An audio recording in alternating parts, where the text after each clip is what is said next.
আসসালামু আলাইকুম। এই মুহূর্তে আমরা আছি ওরাকল বিসিএস টাঙ্গাইল শাখায়, সঙ্গে আছেন সাব্বির আহমেদ জিসান।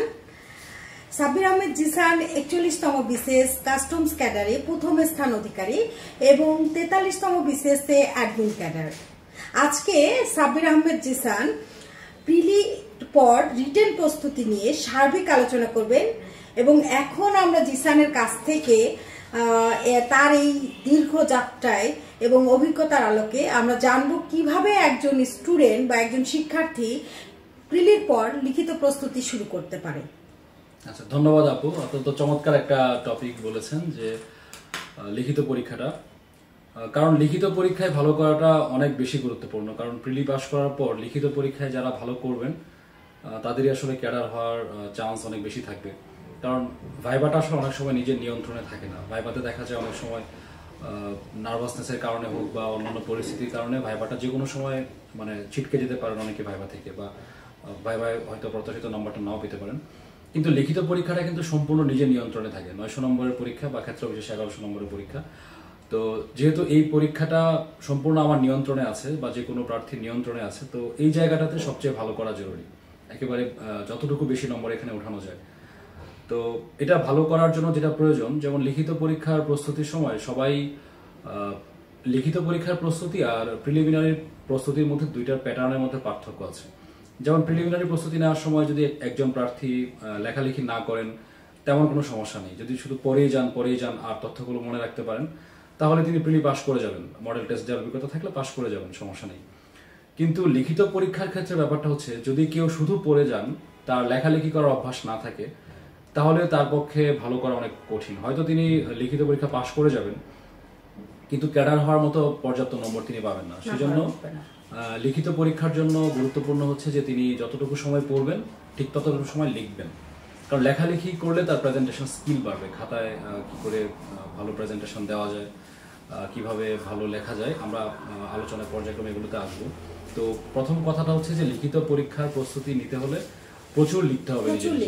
হ্যাঁ, পড়ার পাশাপাশি প্রচুর লিখতে হবে, তাহলে লিখিত পরীক্ষার প্রস্তুতিটা ভালো করে শুরু হবে।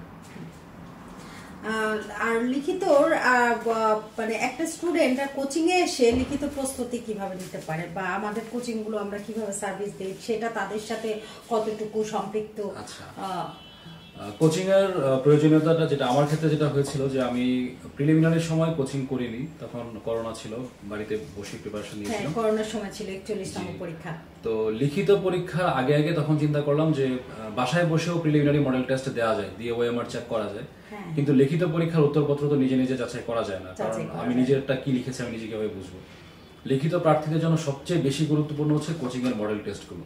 যত বেশি পরিমাণ মডেল টেস্ট দিবেন কারণ লিখিত পরীক্ষাটাতে সময় খুব গুরুত্বপূর্ণ। এখানে কম সময় থাকে কিন্তু লেখা অনেক বেশি, বিশেষ করে 4 ঘন্টা ব্যাপী লেখার একটা প্র্যাকটিস করতে হয়। তো যেই প্রার্থীরা বেশি মডেল টেস্ট দিবেন তাদের লিখিত পরীক্ষায় ভালো করার চান্সগুলো অনেক বেড়ে যাবে। কারণ 4 ঘন্টা লিখে যাওয়া সমান তালে, সবাই তো 4 ঘন্টা লিখবে, কিন্তু 4 ঘন্টায় সমান কোয়ালিটি মেনটেন করে লিখে যাওয়া শুরু থেকে শেষ পর্যন্ত, এটা অনেক টাফ। তো এটা আসলে একটা স্কিল, এটা হচ্ছে যে অভ্যাসের মাধ্যমে বা প্র্যাকটিসের মাধ্যমে এটা অর্জন করতে হবে। এবং টাইম ম্যানেজমেন্টটা খুবই এসেনশিয়াল। কারণ অনেকে দেখা যায় যে হ্যাঁ ঠিক আছে 4 ঘন্টা পরীক্ষা দিয়ে ফুল আনসার করে আসবে, কিন্তু তার প্রথম দিকের অ্যান্সার গুলো হয়ে যাবে একটু ভালো বেশি, মাঝখানেটা অতটা ভালো হবে না, শেষেরটা একেবারে যাচ্ছে তাই অ্যান্সার হবে। তো এই উত্তরপত্রগুলো কিন্তু বেশি নম্বর ক্যারি করতে হবে। এবং অনেকেই দেখা যায় যে কিছু প্রশ্ন ভালো পারছে, সেটা অনেক ডিটেইলসে লিখছে, কিন্তু কিছু প্রশ্ন ভালো লাগছে না, এটা যাচ্ছে তাই। এক্সামিনার এখানে সবচেয়ে গুরুত্বপূর্ণ হচ্ছে যে প্রশ্নের যে নম্বর বরাদ্দ থাকবে সেই নম্বর বরাদ্দের সাথে সময়ের একটা কম্বিনেশন ঘটাতে হবে। যে আমি 5 নম্বরের জন্য কতটুকু সময় দিব, বা আমার লেখার স্পিড কতটুকু, আমি একটা পৃষ্ঠা কতটুকু সময় নিয়ে লিখতে পারি। কেউ হয়তো 3 মিনিটে লিখে, কেউ হয়তো 2.5 মিনিটে লিখে। তো যার স্পিড ভালো সে হয়তো বেশি লিখতে পারবে, কিন্তু যার স্পিড কম সে কম লিখবে। কিন্তু কম লিখলেও তার চেষ্টাটা থাকবে যে আমি যতটুকুই লিখি অতটুকুর মধ্যে প্রশ্নে যা চেয়েছে সেটুকু তুলে দেওয়া। তো এই সবকিছুই হচ্ছে আপনার, এইগুলো আসলে কেউ কাউকে শিখাতে পারে না, এগুলো আস্তে আস্তে নিজে মডেল টেস্ট দিয়ে শিখতে হবে। যেমন একবার এক্সাম দিবে, এক্সাম দেওয়ার পর দেখবে তার কাছে মনে হয়েছে যে না আমি তো খুব ভালো লিখলাম, কিন্তু স্যার খাতা দেখার সময় এমন কিছু জায়গায় ভুলগুলো ধরলো যেটা তার মাথাতে আসেনি, যে এটাও ভুল ধরা যায় বা এটাও ভুল হয়, এখানেও ভুল হয়। তো কোচিং এর ক্ষেত্রে উপকারিতা দেখা যাচ্ছে গণিতে লিখছে যে গণিত করার পরে উত্তর এত, সেই মানধাত্তা আমলের মতো সেখানে কারেকশনের বিষয় থাকে। আবার দেখা যাচ্ছে ভৌগোলিক একটা প্রশ্ন যে বাংলাদেশের ভৌগোলিক অবস্থান বর্ণনা করো, সেক্ষেত্রে হয়তো অনেকে দেখছে যে ডিটেলসে লিখছে, তো ওখানে আবার একটা মানচিত্র আঁক করলে সেটা যদি চিত্র আকারে 5 মার্কে হয় তাহলে মনে হয় সেক্ষেত্রে নাম্বারটা আরো বেশি পায়। তো এরকম বিষয়গুলো কিন্তু কোচিং সেন্টারগুলো শিখিয়ে দেওয়া, মানে আমরা শিখিয়ে দেই আর কি বিষয়গুলো। আর যত বেশি পরীক্ষা তত বেশি আচ্ছা, প্রিলির প্রস্তুতি কাটমার্ক কত থাকলেই সে রিটেন প্রস্তুতি শুরু করতে পারে? প্রিলির প্রস্তুতি আমরা অনেকে ধারণা থাকে যে রেজাল্ট হোক 130-এ কাটমার্ক আসে কিনা তারপর প্রস্তুতি করবো, এটা কি আসলেই সঠিক সিদ্ধান্ত হবে মনে হয়? আমার মনে হয় যে রিটেন পড়তে তো ক্ষতি নেই, কারণ রিটেন এবং প্রিলির সিলেবাসের তো আহামরি কোনো পার্থক্য নাই, প্রায় 600 মার্ক মিল, হ্যাঁ কাছাকাছি মিল। তো কারো যদি চান্সেস থাকে, যদি আমার মনে হয় যে যদি একটা চান্স থাকে যে তিনি প্রিলিমিনারি পাস করবেন মোটামুটি, তাহলে তার রিটেন পড়তে দোষ নেই। যদি তিনি রিটেন প্রস্তুতি নিতে গিয়ে যদি আবার আনফরচুনেটলি পাস নাও আসে, অ্যাট লিস্ট রিটেনের প্রস্তুতিটা এগিয়ে থাকে। কারণ প্রিলিমিনারিতে যারা আমার কাছে মনে হয় যারা 110 বা 100 বেশি নম্বর যারা পায় তাদের প্রিলিমিনারি পর্যাপ্ত প্রস্তুতি আছে। মানে একটা বিষয় হচ্ছে কি এখানে অনেকটা বানরের খেলা, সে দৌড়ের মতো, হ্যাঁ 1 ফিট ওঠার পরে আবার 1 ফিট পিছিয়ে পড়ছে। এখন প্রিলি প্রস্তুতি আমি দেখছি যে আমি কোনো কারণে কোয়ালিফাই হইনি, কিন্তু দেখা যাচ্ছে যে আমার প্রস্তুতির লেভেলটা 90/100 হয়ে গেছে, মানে 50%। তখন ওই 50% কে ধরে যদি লিখিত প্রস্তুতি শুরু করা যায় সেক্ষেত্রে কিন্তু একটা স্টুডেন্ট আরো বেশি তার পড়াশোনার ডেপথ বাড়বে এবং প্রিলি রিটেন দুটো প্রস্তুতি হয়ে যাবে। কিন্তু যদি সেই স্টুডেন্ট মনে করে যে প্রিলি পরীক্ষা হয়ে গেছে, পরবর্তীতে রেজাল্ট হবে তারপর রিটেন শুরু করবে, দ্যাট মিনস কোনো কারণে সে যদি ফেল হয় তাহলে পরবর্তীতে আবার প্রিলির পর তাকে রিটেন যাত্রা শুরু করতে হবে। এইটা আমার মানে একটা স্টুডেন্টের জন্য বড় ক্ষতি। সে কারণে প্রিলি প্রস্তুতির একটা মোটামুটি প্রস্তুতি শেষ হয়ে গেলে তারপরে রিটেনের জন্য অবশ্যই স্টুডেন্টের মনে হয় প্রস্তুতি নেওয়া উচিত। কারণ শুধুমাত্র বিসিএসই তো না, কারণ সবার তো টার্গেট থাকে বিসিএস, কিন্তু বিসিএস ক্যাডার তো সবাই হবে না। কিন্তু রিটেন পরীক্ষার জন্য যদি একটা সলিড প্রস্তুতি থাকে তাহলে ব্যাংকের রিটেন হোক বা অন্যান্য চাকরির রিটেন পরীক্ষাগুলো হোক, ওগুলো তো ভালো করার চান্স থাকবে। আরেকটা জিনিস আপনারা খেয়াল করে দেখবেন যে একবার রিটেন কেউ যদি দেয় সে প্রিলিতে খুব বেশি ফেল করে না। এখানে একটা ব্যাপার আছে, সূক্ষ্ম ব্যাপারটা হচ্ছে যে যখন একজন প্রার্থী রিটেন প্রস্তুতি নেয় তখন তার প্রিলিমিনারি টপিকগুলোই এতটা সুন্দর করে গুছিয়ে পড়া হয় যে পরবর্তীতে আমরা যেরকম হয় একবার একটা প্রিলির প্রস্তুতি নিয়ে আমরা পরে আর কখনো প্রিলির জন্য পড়িনি, কিন্তু কখনো প্রিলি ফেল করিনি, কারণ রিটেন পড়ার সময় এই টপিকগুলো এতটা বিস্তারিত পড়েছি বা এতটা লিখে পড়েছি, তখন দেখা যাচ্ছে যে প্রিলিমিনারি বেসিক জিনিসগুলো এমনিতেই আর বারবার শেখা হয়ে যাচ্ছে। মানে এখানে মূল বিষয়টাই হচ্ছে যখন আমরা একটা অঙ্ক করি আগে সূত্রটা শিখে নিই। সূত্র শেখা মানে হচ্ছে নিউক্লিয়াসের মতো কাজ করছে, ওইটাকে অ্যানালাইসিস করে পরে আমরা গণিতটা পুরো ক্যালকুলেশনে যাই। তো প্রিলি প্রস্তুতি ঠিক এরকম নিউক্লিয়াসের মতো, যেটাকে আমরা প্রথমে শুরু করি এবং যখনই আমরা প্রিলি প্রস্তুতির একটা মোটামুটি ধারণা পেয়ে যাই, পরবর্তীতে আমরা যেটা করি তখন সেটাকে কেন্দ্র করে আমরা লিখিত প্রস্তুতি বিস্তৃত একটা আলোচনা মানে কনসেপ্ট এত নেই। তো এইটা হলো মূল বিষয়। তো সেক্ষেত্রে আশা করি আমার মনে হয় যে তোমার যে এতদিনের অভিজ্ঞতা সেখান থেকে স্টুডেন্টরা ভালো কিছু পেয়েছে এবং এখান থেকে তাদেরও সহজ হবে সিদ্ধান্ত নিতে যে তারা কোন স্টেপে গিয়ে প্রিলির সাথে রিটেন প্রস্তুতি নিবে, কখন প্রিলি নিবে এবং পরবর্তীতে লিখিতটা কখন শুরু করবে।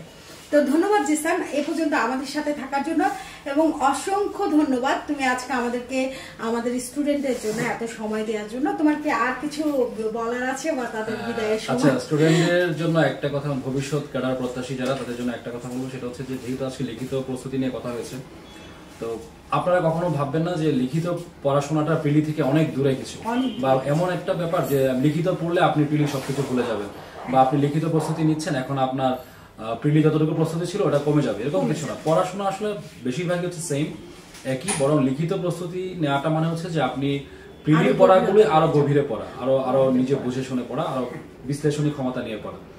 সো লিখিত পরীক্ষার প্রস্তুতি যারা নেবেন তারা আমার মনে হয় যে প্রথমে যেটা বললাম প্রচুর মডেল টেস্ট দেওয়ার অভ্যাস করেন, আর নিজের উত্তরপত্রগুলো বারবার অভিজ্ঞ যারা আছে তাদেরকে দিয়ে স্ক্রুটিনাইজ করেন যে আমি যা লিখছি এভাবে ঠিক আছে কিনা, শুধু জগা খিচুড়ি পাকিয়ে ডাটা দিয়ে ফেললেই হবে না। কারণ কিছু কিছু প্রশ্ন আছে যে প্রশ্নটা হয়তো আপনি একটা মানচিত্র এঁকে দিলেই প্রশ্নের উত্তরটা পুরোপুরি হয়ে যায়। সো ওই প্রশ্নের জন্য আপনার এত বেশি লেখার দরকার এবং তাত্ত্বিক আলোচনা মূল কনসেপ্টটা। জি জি। আবার অনেক প্রশ্ন আছে এরকম যেখানে মানচিত্র দিলেও যা না দিলেও তা খুব বেশি ওয়েট ক্যারি করে না, কিন্তু আপনি ঠিকই ওখানে মানচিত্র দিয়ে সময় নষ্ট করলেন, এটা আপনার নম্বরও পারবে না। তো এই ধরনের কিছু সূক্ষ্ম টেকনিক্যাল কিছু ব্যাপার আছে যেগুলো হচ্ছে আপনাদের যারা এক্সপার্ট তাদের কাছে যদি খাতাগুলো আপনারা দেখান বা আপনার লেখাগুলো দেখান তাহলে আস্তে আস্তে দুর্বলতাগুলো কাটবে। তো সবার জন্য অনেক শুভকামনা থাকলো। আচ্ছা, আমি বিদায় নেওয়ার আগে শেষ আরেকটি প্রশ্ন দিয়ে শেষ করতে চাচ্ছি। তুমি যেহেতু আজকে টাঙ্গাইল শাখায় এসেছো, আমাদের টাঙ্গাইল শাখা সম্পর্কে কিছু বলার আছে কিনা? টাঙ্গাইল শাখার সবচেয়ে বেশি যেটা আমার ভালো লাগে সেটা হচ্ছে এখানে রিডিং রুম, মানে অ্যামেজিং একটা রিডিং রুম যেখানে এসি দেয়া। তো আমি দেখে অবাক, কারণ আমরা যখন কিশোরগঞ্জে কোচিং এর লাইব্রেরিতে পড়াশোনা করতাম তখন যেটা দেখুন দুপুরবেলা খুব গরম লাগতো, ইভেন ফ্যানের বাতাসও গরম হয়ে যেত তখন। তো তখন মনে হতো যে এসি হলে বা এসির মধ্যে বসে তো পড়াশোনা করাই যায়। তো এখানে যেহেতু এই ফ্যাসিলিটিসটা আছে, রিডিং রুমে খুব সুন্দর করে এখানে একটা কোজি এনভায়রনমেন্ট তৈরি করা, ছোট ছোট কম্পার্টমেন্ট করে দেওয়া, যারা যারা পড়তে চান খুব ভালো। তো রিডিং রুমটাতে আসলে এটা আমার কাছে খুব গুরুত্বপূর্ণ মনে হয়, কারণ যারা স্ট্রাগল করবে, পড়াশোনা করবে, তাদের তো আসলে অনেক বড় একটা টাইম রিডিং রুমেই কাটবে। সো কোচিং এর সবচেয়ে ভালো রিডিং রুম, আর কোচিং এর ম্যানেজমেন্ট তো অনেক ভালো। আপু আপনি সামনে আছেন, সামনে আপনার প্রশংসা কি করবো, কিন্তু আপনার যেখানে বিশাল ফ্যান বেজ, মানে আপনার স্টুডেন্টরা, আমি আসলে এরকম অন্য কোনো কোচিং এ দেখিনি যে কোচিং এর ডিরেক্টর বা কোচিং এর পরিচালক যারা আছে, কোচিং এর শিক্ষক যারা আছে, তাদেরকে মানে এত বেশি ওন করে স্টুডেন্টরা। একমাত্র টাঙ্গাইলে এটা দেখেছি, যে পরিবার মনে করে সব সময় স্টুডেন্টরা দেখলাম যে আশা করি তারা এরকম সার্ভিসটা পায়, এই জন্যই তারা। এবং আমরা টিচার প্যানেলটাও সর্বোচ্চ ভালো দেওয়ার চেষ্টা করছি। এবং সেই সাথে মজার বিষয়, লাইব্রেরির সাথে একটা সব বিষয় সম্পৃক্ত, সেটা হচ্ছে গ্রুপ স্টাডি। স্টুডেন্টরা গ্রুপ স্টাডি করার সুযোগ পাচ্ছে এবং সেটা সরাসরি সুমন স্যার নিজেই মনিটরিং করেন। যে কোনো সময় যে কোনো স্টুডেন্টের সমস্যা হলে স্যার এই বিষয়টা দেখেন। এবং সেই সাথে তোমরা যারা ক্যাডার আছো, তোমরা তো সময় দিচ্ছ, প্রচুর ক্যাডার আছে আপনার আশেপাশে, অনেক ক্যাডার আছে, আমি জানি এখানে অনেক ক্যাডার এখানে আসেন। তো নিঃসন্দেহে এটা আমার কাছে মনে হয় বেস্ট, মানে আমার কাছে খুবই বেস্ট মনে হয় কোচিং সেন্টারটা।